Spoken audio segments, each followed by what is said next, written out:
Финансиски општина Кочани е на средно ниво, но логистички е лоша, вели веде градоначалникот Венко Крстевски. Најголем проблем има кога се во прашање инспекцијските служби кои се под општина Кочани и заради истрагата за пожарот во дискотеката во Кочани не може да ја извршуваат својата работа.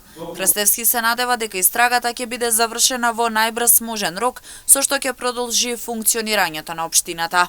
Општина Кочани во делот на финансиската состојба, да кажам дека е во средна состојба, не е ни многу добра, нити многу лоша. Меѓутоа во делот со логистичка помош е во лоша, бидејќи е сардисана од пријави од страна на Министерството за внатрешни работи и мета сме на истраги, едноставно инспекторските служби во рамките на општината не се функционални колку што треба да бидат. Исто така тоа влијае на целиот амбиент на работење во нашата општина. Се надевам дека побрзо ќе заврши истрагата за да можеме да си работиме нашата работа најдобро кој што знаеме. Со цел да и се помогне на општина Кочани, во текот на вчерашниот ден беше склучен меморандум за соработка со општина Струмица.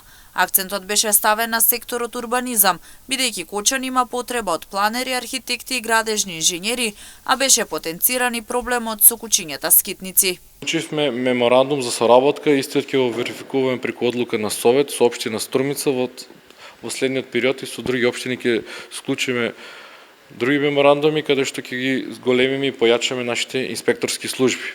Крстевски помош побара и од колегите градоначалници од источниот дел од државата на денешната седница на Источноплански регион.